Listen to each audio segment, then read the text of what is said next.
mais um Sala de Entrevistas. Que bom que você está recebendo a gente aí na sua casa. E hoje a gente vai falar dos céus, isso mesmo, não é nada pitoresco, são coisas que as pessoas gostam, estudam e estão aí no imaginário muitas vezes, mas a gente vê essa paixão pelos astros, estrelas e planetas desde pequeno, desenvolvendo nas crianças e aí chegam na fase adulta, vira até profissão. Mas sobre isso a gente vai conversar hoje por um apaixonado e muito estudioso dessa área e também faz parte de uma das atrações aqui do sul de Santa Catarina, que é o Parque Astronômico, uma das células, né, de estudo e também desenvolvimento dessa parte aqui na região sul do estado e uma das mais principais aqui também de Santa Catarina. O Maurício Fenili, obrigado pela presença. É isso, é uma paixão desde pequeno, Maurício, olhar para o céu e contemplar esse universo bonito. Obrigada pela presença. Boa tarde, Shelley, boa tarde. Pessoal, uma felicidade estar aqui conversando aí sobre geologia, sobre astronomia, sobre as rochas da Terra e as rochas do espaço, né? Tu começou com essa paixão desde pequenininho ou como é que foi? Desde criança. Quando eu estava na pré-escola ainda, já tinha minha pequena coleção de rochas, de minerais, algumas que eu ganhava da mãe, da avó, e algumas que eu mesmo coletava, assim, na brita ou alguma viagem. E essa coleção foi gradativamente aumentando. E as rochas da Terra começaram a me encantar, até as rochas vindas do espaço. E quando tu pequeno sabia que era rocha do quê? Para mim é tudo pedra britana. Como é que se diferencia isso, homem de Deus? Então, eu não sabia. Né? Eu colecionava por cores, né? Então eu tinha as roxas, eu tinha as verdes, eu tinha as azuis, a cinza, uma eu sabia que era a tal da pedra-ferro, outra eu sabia que era um granito, e ia aumentando. Eu só fui entender mesmo a coleção que eu tinha quando eu ingressei na faculdade. Ah, tá, né? lá depois de adulto. Aí na faculdade que eu fui entender os minerais que de fato eu tinha, né? E depois eu fui descobrir que a maioria era quartzo. Quartzo de várias cores, mas a maioria era quartzo. Não tinha valor nenhum, mas estava lá dentro da tua coleção, não importa, né? Tu tem quartzo de tudo quanto é cor, né? Exatamente. Não tem um valor assim financeiro. Sim. Mas tinha um valor assim muito importante para mim, né? Ah, emocional, histórico, né? Esse aqui eu ganhei da minha família, esse aqui eu encontrei numa viagem e assim ia formando, né? Porque quando as pessoas passeavam, já sabiam desse teu amor pelos astros, estrelas, as pedras, aí elas pegavam alguma coisa diferente. Não, vou levar pro Maurício, já trazer as pedrinhas lá na bagagem. Sim, meus avós traziam bastante quando vinham viajar para mim e até hoje amigos trazem. E vai gradativamente aumentando a coleção. E hoje tu é um dos poucos no estado, se eu não me engano, o único que tem pedra lunar, é isso? É pedra lunar que fala? Vai me corrigindo, Maurício, por favor. E aí, não só rochas terrestres, mas comecei também a coleção por rochas extraterrestres, que são os meteoritos. Né? E aí, hoje, eu tenho o maior acervo em exposição de meteoritos em Santa Catarina. Há mais colecionadores de meteoritos. Mas até onde eu saiba hoje, de meteorito marciano, em Santa Catarina, até onde eu saiba, sou eu. Né? E aí, inclusive, esse meteorito, esse fragmento, essa lasca de meteorito marciano está em exposição no Parque Astronômico. Né? Com certeza. Vai passar algumas imagens do Parque Astronômico pela nossa conversa ali das pedras do Maurício, que a gente tem bastante por aqui. E aí continua. Então tá lá exposto, mas como é que tu conseguiu isso daí? Os meteoritos, até hoje eu nunca encontrei nenhum meteorito. Tá. Né? Todos os meteoritos que eu tenho foram compras ou trocas. Né? Alguns foram adquiridos com pessoas do Brasil e alguns, inclusive, com estrangeiros. Tem um marroquino que negocia meteoritos, né, vem lá do Marrocos. E tem alguns que são muito raros, tão raros que eles não estão à venda. Né? Eles normalmente são peças de troca. E aí eu ofereço algumas coisas que eu tenho, de minerais e rochas, e a pessoa me ofereceu. Né? Desse que eu tenho de troca, eu consegui um fragmento do meteorito Santa Catarina, que ele foi encontrado em São Francisco do Sul. Né? Ele era um meteorito muito, muito grande, e ele demorou muito tempo para se descobrir que era um meteorito. Eles tratavam como uma jazida de ferro e níquel, e ele foi minerado por 2 anos. Porque quando tu fala que tu tem exposição, gente, é um negócio bem... Ele não trouxe nenhuma hoje pra gente ver, mas vocês vão ver nas imagens, a Camille vai colocar ali que a gente tem imagem de arquivo. Mas são bem pequenininhos. Aí quando tu fala que é muito grande de que tamanho? Então... Porque quando a gente já olha esse negócio aí, vai cair do céu. Já fica todo mundo apavorado, porque tudo remete lá à época dos dinossauros, que veio o meteoro, dizem que acabou com tudo. Então, assim, as pessoas ainda têm um grande pé atrás com o que vem do espaço, até porque o estudo é bem pouco sobre isso, né? Sim. Tu é um estudioso da área, mas a gente só ouve falar, né? Por mais ninguém se aprofunda. Então, quando tu fala que é grande o quê? É muito grande? É uma bola de futebol, uma bola de gude, uma dimensão? Os fragmentos que eu tenho na minha coleção, os maiores têm o tamanho de uma azeitona. Tá, então, Né? Então, para fins de comparação, seriam de azeitona, né? 2, 3 centímetros. Alguns mais raros, por exemplo, o marciano é uma lasca de meio centímetro, né? Embora muito pequeno, é raro, é difícil de conseguir, né? É uma amostra diferente. Quando a gente vê, assim, passando no céu, assim, os grandes bólidos, né? Aqueles grandes meteoros, aquelas estrelas cadentes, a passagem deles para a atmosfera é com muita energia, eles vão queimando, eles vão desintegrando. Então, eles perdem mais ou menos 90% da massa deles, 90% do peso deles na passagem da atmosfera, né? E aí, quando eles caem em fragmentos. Olha, o último grande asteroide que caiu na Terra foi no tempo dos dinossauros. Então, a gente não tem expectativa que caia de novo um grande asteroide em breve. Não, muito obrigado. Pode passar reto. De jeito nenhum, né? E aí, quando tu acha esses fragmentos, como é que é possível a identificação, Maurício? Que a gente teve a passagem recente de alguns... Foi... Um bólido. Bólido, um bólido. Eu aprendo toda vez que eu vou fazer matéria com o Maurício. Um bólido que passou aqui pela região sul, que veio, na verdade, já lá do Paraná, veio fazendo barulho, chamando a atenção, e a gente não sabe onde caiu, né? Se caiu aqui, se caiu na Argentina, para onde que foi, a gente não sabe. Mas aí tu me explicasse que aonde acha o primeiro fragmento leva o nome da cidade onde foi encontrado, é isso? Exatamente, exatamente. Né? Então, por exemplo, a gente tem um meteorito lá, o Joinville, o meteorito Blumenau. Todo mundo já teve um meteorito assim, que tá foi, todo mundo chique, foi encontrado tá? nos municípios ali, né? Leva o nome do município. Mas porque ele vai jogando essa poeirinha, vamos dizer assim, por onde ele passa. Quando ele adentra na Terra, ele é uma massa só, ele é um objeto só, ele é uma rocha só. Tá. Só porque na passagem dele ele vai fraturando, ele vai quebrando, né? E aí quando ele chega no estágio final, ele explode. E aí ele cai, que a gente chama uma chuva. Ele vai varrendo, assim, ele cai uma área. E aí, como você mesmo disse, o primeiro a ser encontrado dá o nome de onde ele foi encontrado, né? Se a gente encontrar o primeiro meteorito em Criciúma, ele vai levar o nome meteorito Criciúma. Tá faltando, né? No nosso acervo. Mas aí aqui em Santa Catarina a gente tem o Joinville, Blumenau, tem mais alguma cidade? Tem o Blumenau, tem. Uma das exceções é o Santa Catarina, que ele foi encontrado em São Francisco do Sul, na ilha, mas foi em 1800. Faz tempo. Então ele não seguia essa regra ainda, né? Aí levou o nome do estado. Aí levou o nome do estado. Tá. Mas tem o meteorito Mafra também. Então várias cidades aqui já tem o seu meteorito se não me engano, registrado. são 8 meteoritos encontrados em Santa Catarina até hoje. Legal. É bastante, mas ao mesmo tempo é pouco. Pela extensão de terra, né? Mas eu sempre brinco, a gente está no final do globo, né? A curva tem algum sentido? Aí ele não deixa chegar aqui? O Brasil é um dos lugares que mais caem meteoritos no mundo, tá? Mas ao mesmo tempo é um dos lugares que menos se encontra. Caem muito aqui, porque é um território muito grande, porque a gente está próximo à linha do Equador, né? Só porque ao mesmo tempo é onde menos se encontra, porque o nosso clima é muito agressivo. Né? Quando o meteorito está lá no espaço, lá não tem umidade, lá não tem variações de temperatura, lá não tem oxigênio, lá não tem acidez. Quando o meteorito cai, por exemplo, cai na Amazônia ou cai na Mata Atlântica, aqui, no meio do mato, é chuva, é variação de temperatura, é matéria orgânica, é o solo ácido, então ele vai se decompor. Então o clima no Brasil é muito agressivo. Né? Os lugares que mais se encontram meteoritos hoje é nos desertos do Saara, né, que é um clima mais estável para ele, e em glaciares.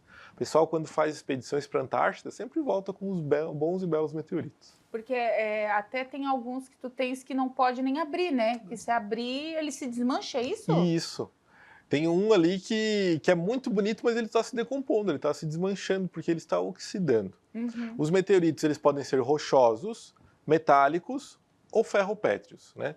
Os rochosos, eles lembram muitas rochas. Os metálicos, como o nome diz, eles são ligas de ferro e de níquel. E os ferropétreos são o meio termo. Esses que são de ligas de ferro e níquel, eles oxidam com bastante facilidade. Eles viram ferrugem mesmo. E aí acaba se perdendo o material. E aí tu já tá com dor no coração, que isso daí já tá... Mas não tem como fazer uma cápsula em cima de uma cápsula? Olha eu, a engenheira. Tem um que já está numa cápsula, né? Mas dentro da cápsula ele já tá virando um pó. Mesmo assim, não consigo eliminar 100% da umidade. E eu tenho que ficar trocando. A gente coloca aqueles desumidificadores de sílica gel.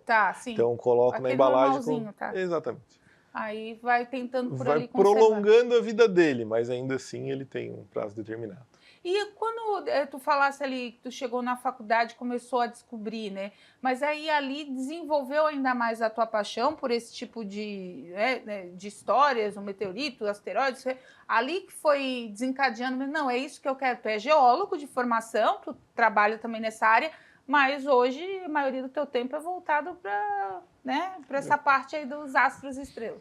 De fato, né? E aí, na graduação, a minha paixão ela só aumentou. Porque eu escolhi fazer geologia justamente porque eu gostava de minerais, de rochas. Então tem tudo a ver. Sim, a escolha foi. E na minha família, é todo mundo advogado. Minha mãe é advogada, meu avô é advogado, meus tios são advogados. Que choque! E aí, quando eu dizia, então, existia uma expectativa que eu fosse seguir na carreira do direito também.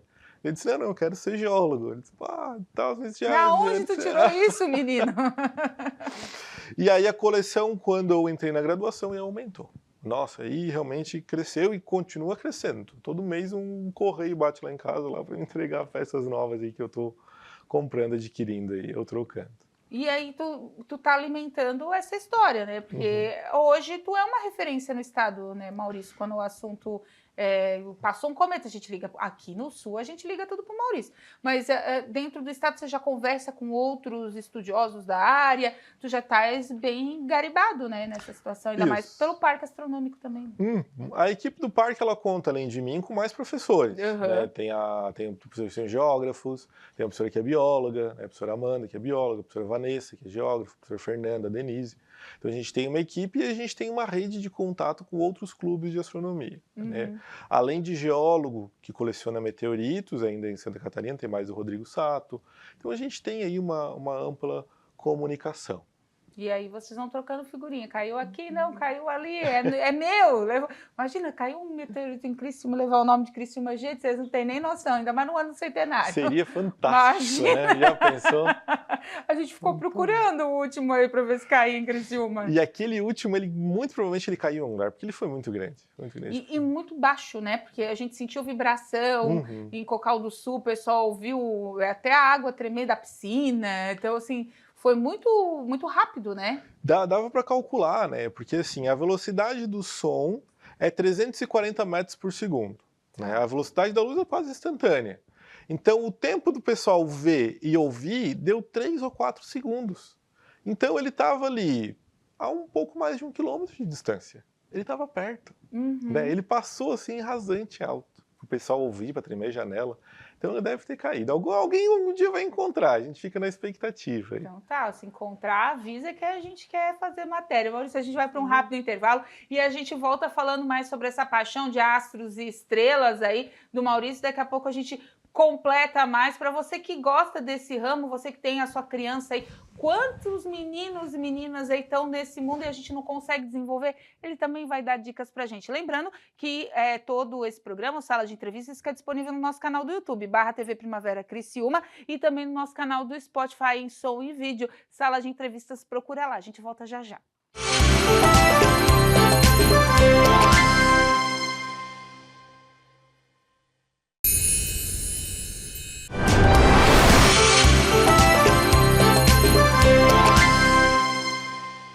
De volta, então, com o nosso Sala de Entrevistas, hoje falando sobre o mundo espacial, gente. Quem não tem em casa um menino aí que não sonha em ser astronauta ultimamente, então, meu Deus, é o que mais a gente tem visto. A gente está conversando com o geólogo Maurício Fenili. E é isso, qual é a admiração, né, que se tem? É o desconhecido, é o lúdico de ser astronauta? Eu acho que nós, brasileiros, depois do Marcos Pontes, deu uma acendida também, né, nessa questão que é possível, porque a gente não via nada tão alarmante de chegar até lá, e ele mostrou que é possível. Tudo isso ajudou vocês terem mais Amor pelo espaço, Maurício? Sim, o desconhecido, né? A possibilidade de avançar, de descobrir, de entender. Então é algo que sempre está se descobrindo mais, né? Hoje se fala de novas descobertas no cometa, hoje fala de sondas que estão chegando em Marte. Então esse fato da gente estar sempre avançando, estar sempre descobrindo, é sempre novidade. E pensar assim, aonde a gente vai chegar, né? O Elon Musk, que é um grande pioneiro, que é um grande desbravador aí da astronomia, ele tem dito, assim, olha, a gente vai chegar em Marte e a gente vai chegar no ano de 2027. E ele está sendo claro, perdão, 2027 é a base na Lua. Né? 2027 é a base na Lua para chegar lá no ano X em Marte. Então, isso está planejado, isso a gente nunca fez, nunca chegou. Então, você está sempre no limiar. Quando eu pego uma rocha na mão que eu não conheço, ou que um mineral que eu desconheço, me intriga sempre. Sempre olho e digo, bah, com essa cor, com esse hábito, que átomo será que tem aqui? Quais são as ligações químicas que envolve? Quais as aplicações, né? Então essa vontade de descobrir esses enigmas é o que acaba instigando a gente sempre. Porque quando a gente fala da criança, tu recebe centenas lá no parque, né? O lúdico delas também é muito grande, né? Muito evidente dentro da astronomia e da astrologia, né? E elas perguntam bastante, elas questionam, assim. E é interessante porque, assim, além dos meteoritos no parque, além das rochas da Terra, a gente tem fósseis também. A gente acaba mostrando, pergunta para as crianças, ó, quem que nunca viu um fóssil, quem aqui já viu um fóssil de dinossauro? E aí mostra, ó, tem dente de mosasauro, tem dente de megalodon, tem clavícula de preguiça gigante, né? E eu sempre gostei muito de atender as crianças, sempre com bastante atenção, com bastante cuidado, com bastante empolgação. Eu lembro quando eu era criança, eu era aquela criança chata, né? Que o pessoal dizia, esse aqui, o Maurício é criança chata, porque ele não para de perguntar, ele não para de interagir. E eu vejo muito diferente disso. Para mim, isso não é a criança chata, para mim é a criança interessada. Sim, É claro. a criança empolgada. Então, quando vem uma criança lá no parque, ele começa a fazer um monte de pergunta, eu me animo, eu me empolgo, porque eu lembro de quando eu era eu questionando. E sempre as pessoas tiveram muito cuidado, sempre muito zelo em querer atender, me explicar, mostrar. Eu adorava ir em museus. Então, eu tento seguir essa mesma reciprocidade. Assim como as pessoas deram muita atenção para as minhas perguntas, para a minha curiosidade, eu tento sempre atender da melhor forma a curiosidade das crianças também. Eu imagino a tua sensação, só imagino, porque eu não tenho noção nenhuma de como tu sentiu quando tu foi convidado a fazer parte do Parque Astronômico. Para ti deve ter sido um pezinho de uma realização, que eu acho que tu sonha bem mais alto do que só estar ali, mas deve ter sido uma realização muito grande já. Foi uma felicidade enorme, uma felicidade enorme. Eu agradeço bastante ao prefeito Cláudio Salvaro, na época o secretário de Educação, Celito Cardoso, e a coordenadora-geral de Educação, a Cris, né, por essa grande oportunidade. Eu lembro quando eu era estudante de Geologia na graduação, e eu fui fazer a disciplina de Astrofísica, a cadeira de Astrofísica, alguns colegas olharam para mim e disseram, mas por que tu vai fazer isso? Para que tu vai perder teu tempo fazendo astrofísica? Tu não vai trabalhar com isso. Essa disciplina nem é nem optativa do curso, é uma disciplina lá do curso de física. Eu falei, mas eu gosto, eu quero aprender sobre isso, eu vou fazer. Se um dia eu vou usar ou não, não sei, mas eu gosto, eu estou aqui na universidade para aprender, eu vou fazer. E eu fiz, né?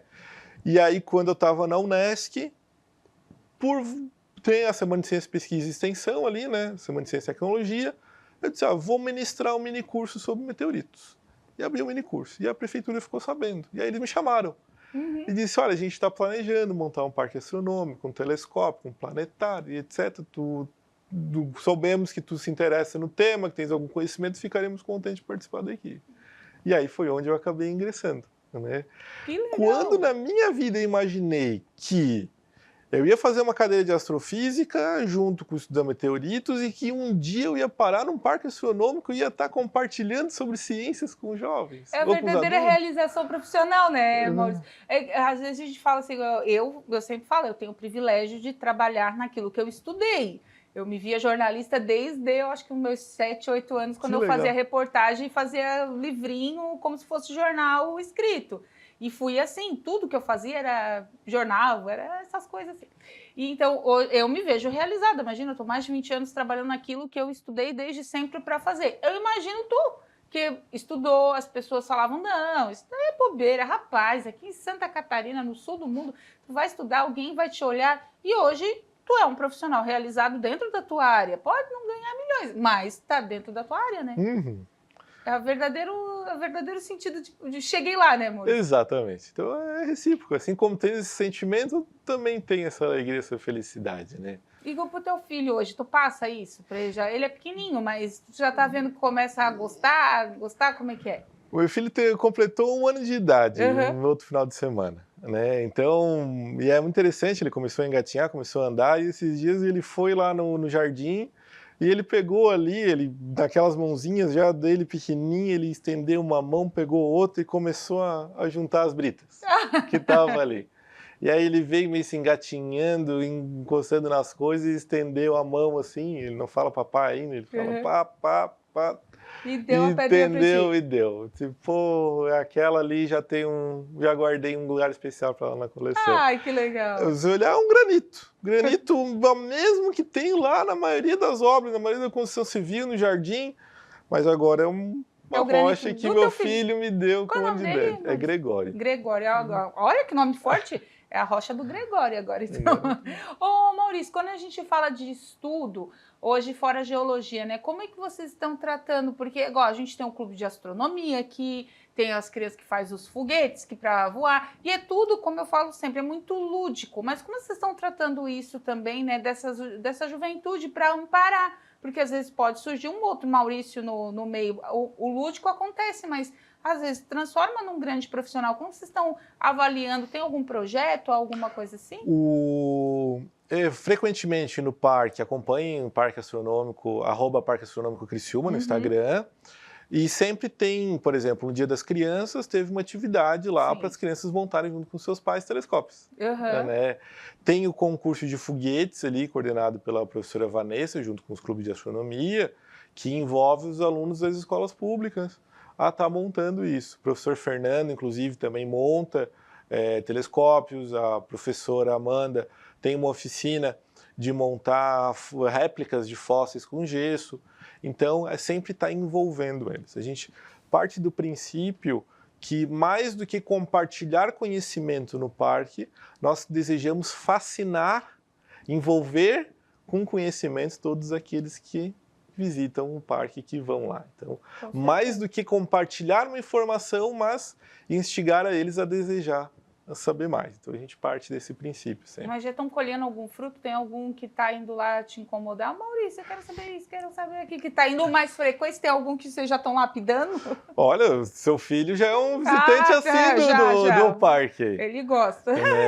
Mas sim, tem pessoas que vão lá com frequência, né? De adultos, inclusive. Porque ele virou um polo até para pais e filhos admirarem astros, estrelas. Dá para ir lá brincar de uma forma diferente, né?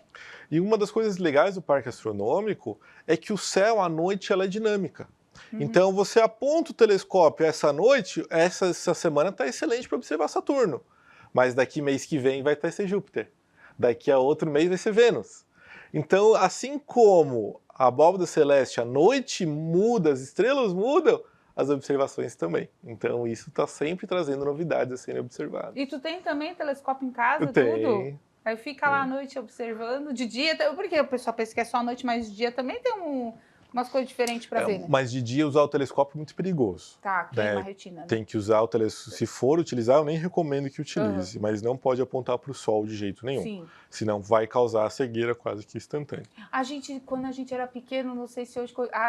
Nossa, mas eu apanhei tanto por causa daquilo. Pegar a chapa, olha isso. O raio-x da mãe, do pai lá e colocar para ver os eclipses. Que a gente usava, fazia muito, não sei se hoje deve ter outra tecnologia, né? Depois veio aqueles óculos de 3D. No tempo do eclipse de 94, foi dada instrução para o pessoal, sair no jornal, diz, olha, usem chapa de raio-x para observar. Eu era pequena, mas eu lembro que a gente fazia isso, a gente pegava os exames da mãe e do pai lá para ficar vendo. Naquele tempo era o que tinha, e era o que se achava que era bom, mas hoje a gente já sabe que não é. Hoje é aqueles vidros de solda, né? O pessoal usa máscara de solda. Tá. É aquele vidro lá que é o ideal para ver eclipse, para ver o sol. Mas eu lembro, meus colegas tinham aquelas brincadeiras de quem aguentava mais tempo olhando para o sol. Não recomendamos. Hoje isso é totalmente não recomendado. Não pode, gente, né? tem que ter proteção. Mas antigamente era o conhecimento que nós tínhamos, era o que se sabia, né? Hoje isso Outra de coisa jeito que nenhum. chama muita atenção é o eclipse, né? Toda vez que tem eclipse, fica todo mundo meio fora, assim, ou o pessoal quer ver, as luas, as superluas também entraram em evidência ultimamente, né? Eu, quando era pequena, nunca tinha ouvido falar da superlua, hoje a gente escuta bastante. Teve alguma rotação diferente, alguma coisa diferente aí para elas aparecerem mais, ou realmente a informação está chegando mais pra gente? Elas estão cada vez mais em mídia, né? Ah, A é. ciência cada vez mais sendo divulgada, inclusive eu lhe agradeço fortemente estar divulgando sempre Imagina. ciência, sempre conhecimento aí para as pessoas. Ah, então elas estavam ali, a gente só não sabia que elas existiam. Uhum. Que hoje até a gente fica procurando, tem superlua, lua de sangue, lua de não sei o que, aí a gente sai caçando. E aí Criciúma é um ponto especial para observação, Maurício? É um ponto bom. A escolha do local do Parque Astronômico ele já foi escolhido. Tá. Né? Tudo no Parque Astronômico é pensado. Todos os monumentos, as esculturas, as edificações. Ele é alto, né? A gente já imagina porque ele é alto, mas não é só por isso. E a própria localização dele. A localização, por ser alto, potencializa, melhora o uso dos telescópios, mas também porque ele está afastado da cidade de modo que a poluição luminosa, o excesso de luzes pouco nos afeta. Né? Tá. Porque uma coisa é tu ir lá no meio da cidade e olhar para as estrelas e ficar procurando. Você não consegue ver muita coisa, porque é muito iluminado. Agora, você vai para um sítio, numa praia, à noite, você vê muito mais. E ali é um ponto envolto por vegetação, um ponto alto, um ponto relativamente distante da cidade, que nos auxilia e que nos ajuda bastante. Mas teve a questão do... Eu perguntei porque teve aquela questão do eclipse que aconteceu, que veio o Brasil inteiro aqui para Criciúma para ver, mas não foi lá no Parque Astronômico, que nem tinha a ideia de nascer, foi no pátio da prefeitura, né, que se juntou todo mundo para ver o eclipse. O eclipse de 94, nossa, foi épico, né? Para quem não conhece, quem não estava nascido ainda, eu tinha 2 anos de idade, mal me lembro, né, infelizmente. Ele foi um fenômeno que Criciúma foi o melhor lugar do mundo para observar esse eclipse, né? O eclipse solar total é quando a Lua se posiciona na frente do Sol e impede a passagem. Ele faz uma sombra, né? E com isso ele faz o dia virar noite, né? Então, no meio do dia, de repente, eu acho que é esse noite. aí que eu lembro quando eu era pequena, em 94. Eu tinha né? 2, eu nem vou falar quantos E anos eu aí... tinha, mas era pequena. E aí, por sorte, foi realmente uma sorte, uma posição, Criciúma foi o melhor lugar do mundo. Então, foi esse o evento que Criciúma mais foi falado no mundo inteiro, em vários países. Vieram para cá cientistas do Japão, dos Estados Unidos, da Rússia e diversos países da Europa. E os cientistas se reuniram em vários pontos da região para estar observando esse eclipse. Na prefeitura, na Unesc, no quartel, lá na plataforma de pesca do Rincão, e também lá no topo do Morro Sequinel, onde hoje está o Parque Astronômico. Né? Tá. Naquele tempo não se tinha, essa concepção de Parque Astronômico não tinha. Não imagina. Né? Mas, coincidentemente ou não, hoje está ali o parque onde eles estavam observando. Que legal, é porque a gente está, como eu disse, a gente está vindo de uma onda de informação muito grande, né? O Elon Musk veio, né, com esse boom de tecnologia, de vamos chegar no espaço e de levar artista para dar uma voltinha lá em cima, sair da atmosfera. Então, assim, está todo mundo trabalhando muito essa questão de sair, né, da órbita da Terra, de viajar, de ter o ônibus espacial turístico, enfim. Então, as informações elas vão se aquecendo e as pessoas vão tomando gosto por isso. Por isso que é importante buscar pessoas, né, que gostam, que estudam da área para se informar bem, porque também de charlatão, imagina quantos charlatão chegaram para te vendendo pedra? Acontece. O caso mais... tem as falsificações evidentes, né? As clássicas, assim, que tu visualmente vê que é falsificações. Mas teve um que foi um tanto quanto criativo, ele tentou me enrolar uma vez. Ele quebrou um quartzo por trás e ele colocou tinta azul de caneta Bic. E eu olhei aquilo por foto e disse, olha, eu nunca tinha visto isso e tal. E eu fiquei pensando, isso aqui não parece natural. Depois de um tempo, aí eu desconfiei e não comprei. Depois de um tempo, um amigo meu comprou e ele quebrou na viagem. Quando quebrou na viagem, saiu a tinta da caneta Bic. Ai, que dó. E aí o pessoal faz de tudo, né? Por isso que a informação é essencial, né? Maurício, eu te agradeço muito ter vindo aqui, porque, como eu disse, o assunto está em alta sempre, ainda mais agora com questão de informações muito rápidas, Tem muito charlatão no meio do caminho, os pais têm que ficar atentos também, porque o que ouve, o que as crianças veem na internet, que às vezes pode ter segunda intenção atrás, mas tem que procurar profissionais sérios da área e, como eu disse, eu acho que tu é uma pessoa bem abençoada e bem feliz, porque aquilo que tu queria lá desde pequeno, hoje tu realiza, daqui a pouco vai mostrar pro teu filho que é isso que é felicidade, né? Não é ter tudo, mas o tudo que a gente tudo que a gente tem é importante pra gente, nos traz felicidade.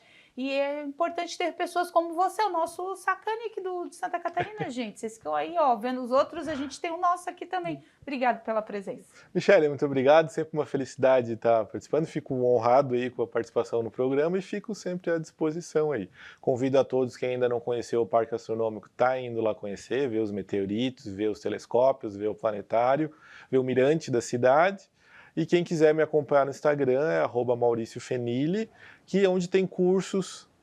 Eu vou estar divulgando cursos, eventos aí que tá participando também. Ele sempre coloca lá e quando aparecem essas coisas aqui no céu, o Maurício coloca... Ah, não, deixa eu só registrar que eu ganhei aqui, ó, biscoitinhos bem lindos, ganhei de presente do Maurício, que é da... Qual que é o nome? Eu tô sem óculos. Da Eliane Zomer. Da Eliane Zomer, também aqui de Criciúma, e eles são tudo temáticos, gente, ó, tem astronauta, tem nave espacial, bem lindos, obrigado também aí o pessoal, obrigada Maurício pelo carinho, e esse foi mais um Sala de Entrevistas para você, lembrando que esse programa vai ficar todinho disponível no canal do YouTube, /TV Primavera Criciúma, e também no Spotify, Sala de Entrevistas, procura lá, até o próximo Sala.